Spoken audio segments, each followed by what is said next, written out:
कांग्रेस व विपक्षी दल संसदीय परंपराओं को तोड़ने का काम कर रहे हैं। राज्यसभा के उपाध्यक्ष के साथ किया गया दुर्व्यवहार इस बात का सबूत है।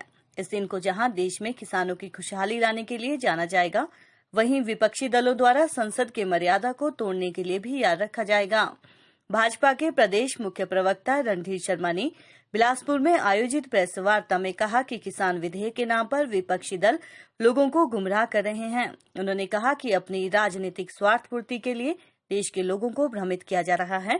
उन्होंने दावा किया कि ये दोनों विधेयक किसानों की खुशहाली को बढ़ाने में सहायक सिद्ध होंगे।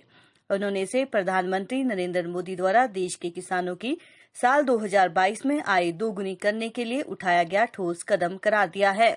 उन्होंने कहा कि विपक्षी दल इसलिए परेशान हो रहे हैं कि भाजपा हर वर्ग के लिए कोई न कोई योजना बनाकर उन्हें लाभान्वित कर रही है, जिससे देश का हर वर्ग भाजपा से जुड़ता जा रहा है और किसानों की आय दोगुनी हो जाने के बाद किसान भी भाजपा से जुड़ जाएंगे। उन्होंने कहा कि कॉन्ट्रैक्ट फार्मिंग विधेयक में किसानों के हितों की पूरी रक्षा की गई है। देश में कॉन्ट्रैक्ट फार्मिंग पहले से हो रही है, लेकिन इस विधेयक के बाद किसानों के स्वामित्व को कोई नुकसान नहीं होगा। उन्होंने कहा कि इस विधेयक से किसान की फसल का दाम पहले ही तय हो जाएगा। उन्होंने कहा कि दूसरे मार्केटिंग विधेयक में भी व्यवस्था की गई है कि किसान अपनी फसल को मंडी के बाहर भी बेच सकता है। इसमें न्यूनतम समर्थन मूल्य समाप्त नहीं होगा और न ही मार्केट कमेटी समाप्त होगी। ये किसान पर निर्भर करेगा कि वे अपनी फसल को ओपन में बेचे या फिर मार्केट कमेटी के माध्यम से बेच सकता है। एप्पल न्यूज के लिए बिलासपुर से सुरेंद्र जम्वाल की रिपोर्ट। हिमाचल प्रदेश भारतीय जनता पार्टी कांग्रेस समेत सभी विपक्षी दलों द्वारा संसद के अंदर किए जा रहे दुर्व्यवहार और अभद्र टिप्पणियों की कड़ी निंदा करती है। भारतीय जनता पार्टी का आरोप है कि विपक्षी दल बौखलाहट में ये राजनीति कर रहे हैं जो उनके लिए सही नहीं है।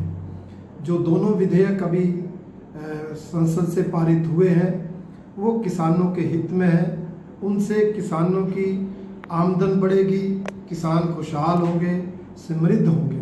परंतु विपक्षी दल अपने वोट बैंक की चिंता करते हुए अपने राजनीतिक स्वार्थों की पूर्ति करने के लिए लोगों को भ्रमित कर रहे हैं, गुमराह कर रहे हैं और उसके लिए राज्यसभा के उपसभापति के आसन तक पहुंचकर दुर्व्यवहार करने तक जो राजनीति कर रहे हैं उसकी भारतीय जनता पार्टी कड़ी निंदा करती है। हमारा मानना है कि इन विधेयकों से किसानों को एक वैकल्पिक व्यवस्था मिलेगी। अभी तक एपीएमसी और मंडियों में जाकर ही उत्पाद बेचा जा सकता था, अब एक अलग से व्यवस्था भी मिलेगी। अगर उनको उचित दाम कहीं और मिलते हैं तो वो कहीं और भी अपना उत्पाद बेच सकेंगे, अन्यथा एपीएमसी में तो बेच ही पाएंगे। उसी तरह से जो कॉन्ट्रैक्ट फार्मिंग है उसमें जो बाजार का उतार चढ़ाव होता है उससे किसान बचेंगे। फसल की बिजाई से पहले ही फसल का मूल्य तय हो जाएगा और किसान को जो है नुकसान नहीं झेलना पड़ेगा। और उसके साथ साथ कॉन्ट्रैक्ट फार्मिंग में जो अन्य समस्याएं आती हैं उनका समाधान भी इस विधेयक के माध्यम से करने की पूरी व्यवस्था की गई है, ताकि किसानों के मालिकाना हक ना जाए, किसानों को फसल की उचित कीमत मिले और अन्य कोई समस्या उनको ना आए। ये इन दोनों विधेयकों में चिंता की गई है।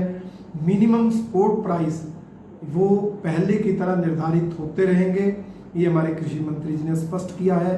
एपीएमसी की व्यवस्था भी वैसे ही चलती रहेगी जैसे चली है, एक अल्टरनेट हमने दिया है। इसलिए किसानों से कुछ लिया नहीं, इन विधेयकों के माध्यम से उनको कुछ दिया ही दिया है।